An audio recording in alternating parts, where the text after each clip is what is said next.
Hi everyone. Just gone January 2025. Happy New Year. I'm Mark. I'm the Entrepreneur Officer at Leeds GBS campus. And today I want to talk and share a little bit about pitching. Sounds simple, doesn't it, really, pitching, but it's such a big part of the puzzle, I personally think. Um, and we can miss it, or we can just not get it right. And I think if we can just build a foundation, build a framework, um, then we can progress and build those relationships that are important out in the marketplace, especially right now, because it's tough out there.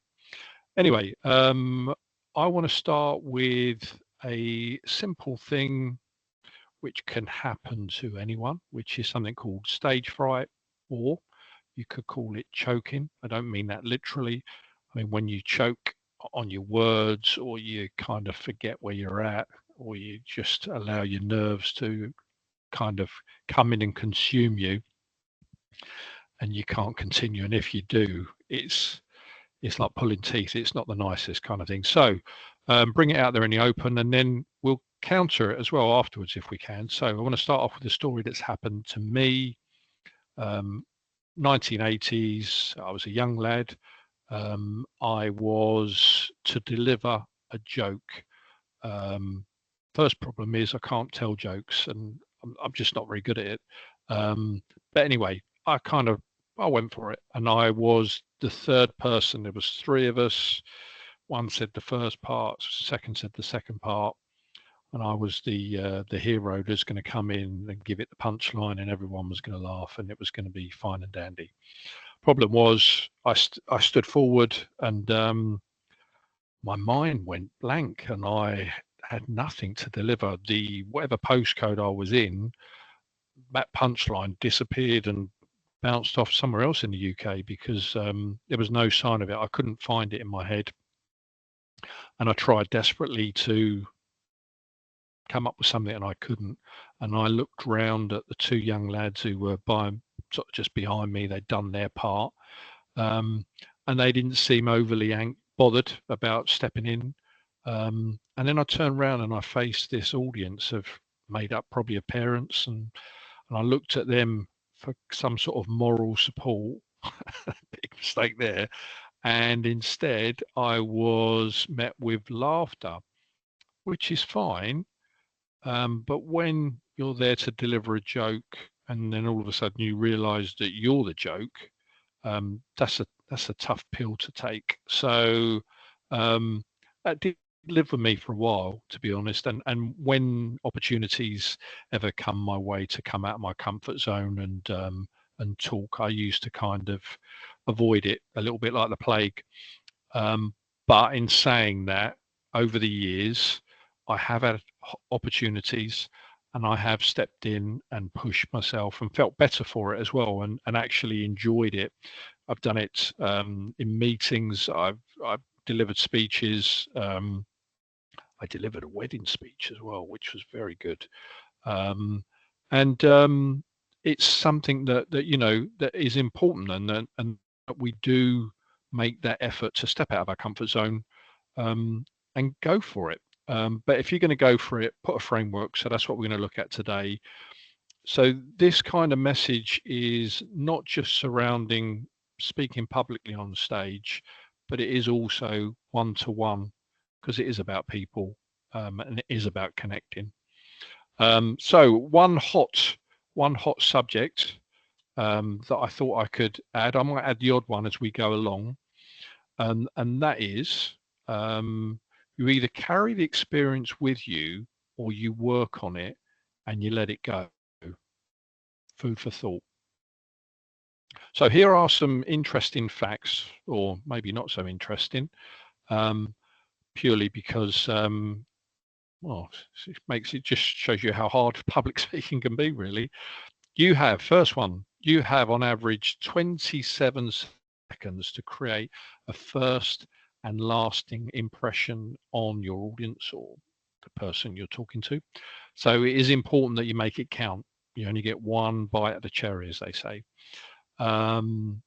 And another stat is 69% of your audience, and maybe that single person as well, as you're standing in front of them, are, dare I say it, judging you. They're making a call on what you're wearing, what you look like, how you talk, and they're judging you before you've even had anything to say.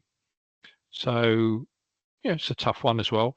And 79% of people, when asked about speeches and listening to speeches, even TEDx ones, um, have not spoken about them in the best way in terms of how they were delivered, or they were too long or boring. So again, a bit of a tough one. And it's true as well. Apparently, you get 3 seconds is all you get to capture your audience with your slides. So the slides are kind of important as well. So what I am trying to say in a nutshell is that you are a pretty tough audience, you lot out there. So, there you go. Is that why then? Is that why that so many of us, and apparently it's another stat, 75% suffer at the mercy of glossophobia, which is the fear of public speaking?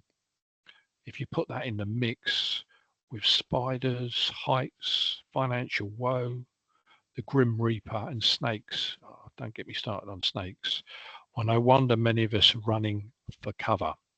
The big question has to be then, how on earth can we overcome that fight or flight feeling when the spotlight turns in our direction?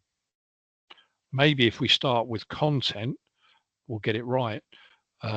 But another stat to support what I was saying earlier, 60% of all human communication is non-verbal, i.e. body language. 30% is your tone. So that means that 90% of what you're saying ain't coming out of your mouth. And I accentuate ain't because that's a quote from the movie called Hitch, delivered by Will Smith. What, you may say, what's the relevance of that? Maybe even a little bit confusing. But it does lead us into areas where we can overcome and focus a little better. So let's start off with preparation.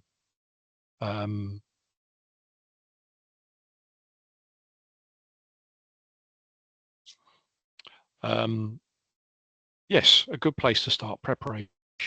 And a famous quote, which is on the slide, by failing to prepare, you're preparing to fail, says Benjamin Franklin, which is very true. So it's important to be organized, to know your topic, and to practice. This can include such a thing as power posing. Yes, that is a thing as well. So that's when you get the opportunity to take time to have an upright back, arch your back, work out what you're going to do with your hands as well. Are you going to put them in your pocket, or are you going to put them on your hips as well? And it's an opportunity as well to get rid of those traits that we can be guilty of, like when you start squeezing your hands, like as if you're stretching them out. No rolling or rinsing of those hands. And those knuckles. No body crosses as well. So body cross is quite a negative thing. Keep yourself open. And yeah, like, put yourself bare and put yourself out there. And this will be a great time for you to demonstrate, not just to your audience, but to yourself as well, that you're building in confidence as well. Another positive move is visualization. Almost like an act of faith. It's calling things that are not as though they were. Try using your imagination as a tool, and think of yourself delivering a great speech, and soon after receiving a host of accolades from your audience, which is obviously something I didn't get back in the day then. But if you can, another example would be golfers do visualization. They kind of focus in their head and of having the most amazing shots long before they ever get near a green or get near a golf course. So it works, and it's an important thing to look at. Focus, keep your eyes on the prize. focus on your content and not necessarily your audience, especially in the early stages. And by doing this, you'll keep a good, even flow to the point where you can start to add genuine pauses for effect. That pause just then wasn't genuine. It was me trying to look at where I was at. And this can only build your confidence. You might even start enjoying yourself, which I'm starting to now. Don't forget, though, that your audience, they're not rogues and they're not tyrants. Chances are many of them will actually be on your side as well. A good important thing is to look at your breathing, check your breathing, nice even breaths, in through the mouth, out through the nose. And if you find yourself losing your rhythm, remember that a spike of nervousness, if it did overtake, lasts no more than 60 seconds at its peak. It will end and you can kind of calm down and start again. Expectations. Always keep your hopes high and your expectations in check. You should be not looking for perfection, just progress each and every time at this stage. Nervousness, I've mentioned it before, but embrace those nerves. Yes, that's right. Fear can affect the body in several ways. Your dry throat, your heightened tight breathing, your hands shaking, maybe if you're holding a piece of paper or that kind of thing, and clammy palms. It can really, if you're not careful, take hold. So it's important that we keep all of that in check. Surprisingly, though, excitement can be just the same trigger to the body as what I've just stated. So why not, as a thought, spin that on its head and use those fearful thoughts by harnessing them and kind of treating them as if they're excitement instead. Might work for you. A minor one are to avoid are stimulants. I don't think that excessive coffee or those stimulant drinks, they're not a winner, especially with everything that's going on in your body as you're preparing. So if you want to do anything, maybe go for a walk or do some exercise. That might help. And finally, learn from the whole experience. Have a bit of a steward's inquiry afterwards. Look at what worked, what didn't, what you could do differently next time out, because you will want to do another time, and it can almost become like a bit of a bug as you push yourself and, yeah, come on, I want to do the next one kind of thing. So, connecting.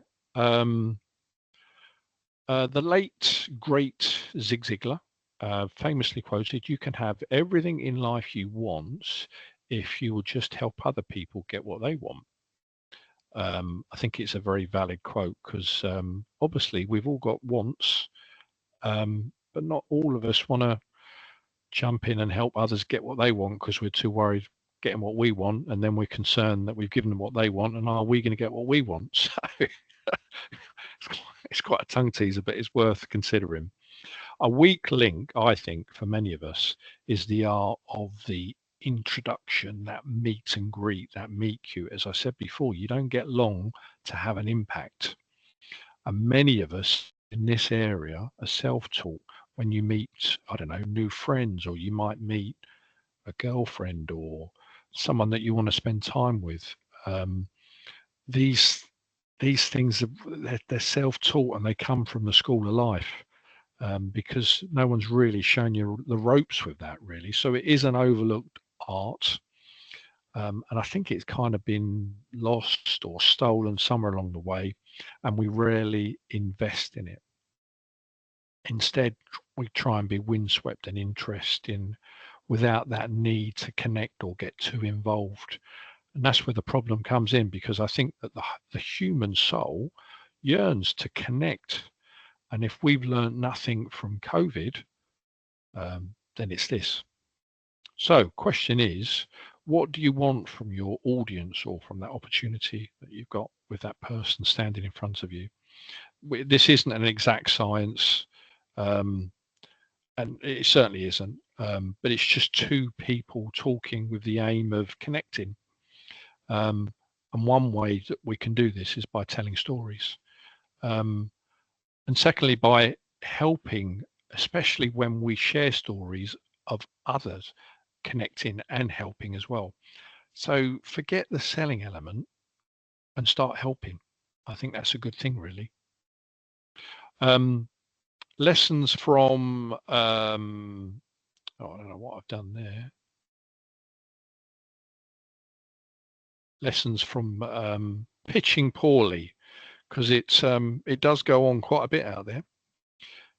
First thing is, don't wing it. People smell it a mile off.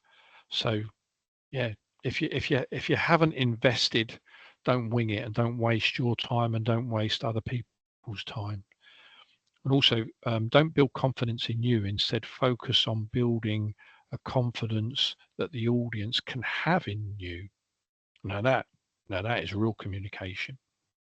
Have your ego in check. There's no room for overconfidence or overindulgence in ego. So keep it in check. If you're churning out facts and figures, be prepared to support them. And finally, if it does not simplify things, don't say it. You'll complicate things and frustrate or annoy that person or that audience that you're dealing with.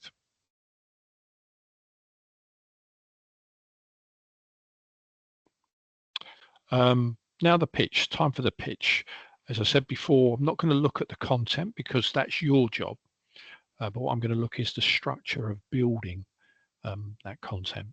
So the first thing that I would consider doing is emptying your head. Your mind is a great place for having ideas, but it's not for storing them. So one of the things I've found, especially when I'm talking and discussing with students on a one-to-one, is it's so important for you to empty your head of your thoughts, because they can disappear and they can be forgotten about, um, or they just get pushed to one side. So empty your head. Anytime you get some great thoughts, and especially obviously if you're looking at building a pitch or a talk of any description like that, it's important to empty your head. And by doing that, a good way is to grab a load of post-its, map it out on either a large table or a floor, and then just take your time getting all of those thoughts and piecing them all together, mapping it out, and then you start building that infrastructure like a puzzle as you lay it on the floor. And this is like where the magic is created, because it starts making sense and you start piecing it together and you start having a confidence, and then you start getting this flow. Um, so it really is an important part of the jigsaw there, and take the time to do it.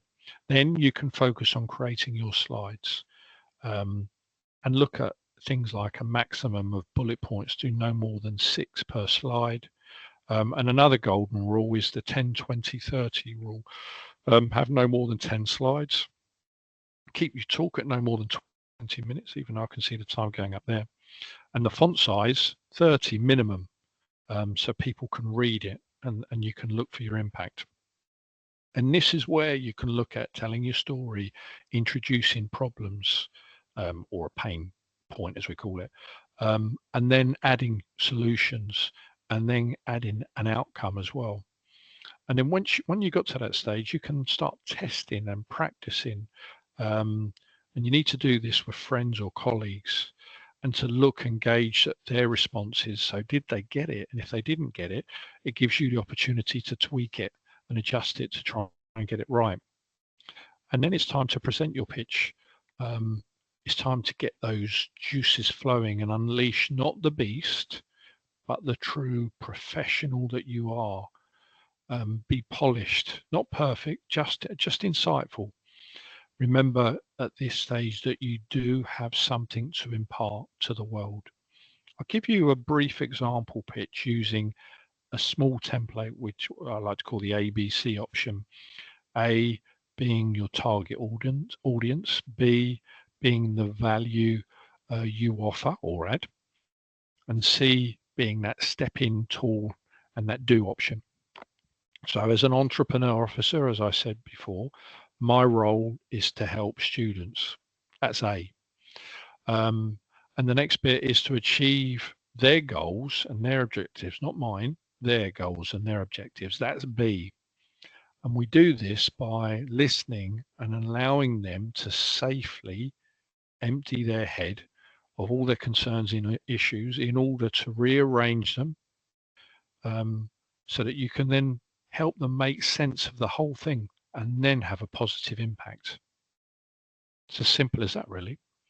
And then finally, quite an important one again is to close solidly with professionalism and a call to action. Remember, what is your call to action? If you're standing in front of just one person and you're pitching, what's your call to action? What is it you want them to do? Do you want them to take your business card or your brochure or give you a high five? Or do you actually want them to do something? Do you want them to meet again with you? So make it very clear. And that's when you can do that in a professional manner. And finally, don't forget to announce that you've finished as well. Thank you very much for listening, so people know that you're done as well. Right, some great example pitches. An obvious one, which you can watch on YouTube. It's 20 minutes of, it's pretty good actually, of when Apple launched the iPhone, which kind of become a revolution. The scene set, you've got a crowded market that is definitely declining, and it almost looks, to all intents and purposes, that the mobile phone kind of has had its day with the flip tops and the push button ones, and it's run its course. Slight teaser there, and then they introduced the history of Apple and 1984 the Apple Mac, and then the 2001 launch of the iPod. And then in comes the hook, the pitch, as they talk about three products. Yes, they talk about three products. They talk about an iPod with a larger screen, the iPhone, obviously, and an internet com drive. Not even sure what that was at the time, to be honest. But anyway, then it's repeated. They talk about it again, an iPod with a larger screen, the iPhone, and an internet com drive. And they repeat it again, and they repeat it again. And the idea is it sort of kind of gradually builds into a penny drop scenario, to the point where people realize, oh, it's not actually three products, it's one product. And what you get from that is a heightened frenzy of activity and excitement, that people are ready to see this product. And even at that stage, they've not done it, they've not shown it on purpose. I'll finish there on that one, and then I'll move across to 2014. Somewhere out in Australia, there's a competition being held. It's a 1-minute pitch, and it's on the idea with some graduates on ideas for a better world. Up pops this young chap by the name of Joseph Knox Wheeler, and he highlights three problems that graduates face, being one, they can't find work, two, that they can't get a job without experience, and they can't get experience without a job. And thirdly, he's noticed that over 40% of startups in Australia are failing year on year, and that's because of lack of skills like branding, social media, internet experience, website experience, marketing, and sales as well, and design. And these are all the kind of problem that these graduates have spent the last 3 years preparing for. So kind of frustrating. So here's his hook. What if there was an enterprise that bridged these frightening statistics? And then he drops a teaser. He wanted, or he wants to be, that bridge. How exciting, and how it's well worth a look if you get to see it. Just put his name in there. So moving on to a summary screen. Get that right. Here we go. In summary, we have covered obstacles when pitching, stage fright, choking, that sort of thing. And then we've looked at tools to overcome, and the importance and the way that we connect as well. We've looked at some poor pitching examples, which all came from, I looked at a whole frame of Dragon's Den and just sat there watching different examples of people doing it poorly. We've looked at a good framework to work from, simple but good. And we then looked at some positive examples of pitching, two extremes there as well. And obviously in the mix, we've added the importance of creating an expectation from our connections. So finally, as we close, my message to you, I have one question, and that is, where do you take, or where do you plan to take what's been said today from here?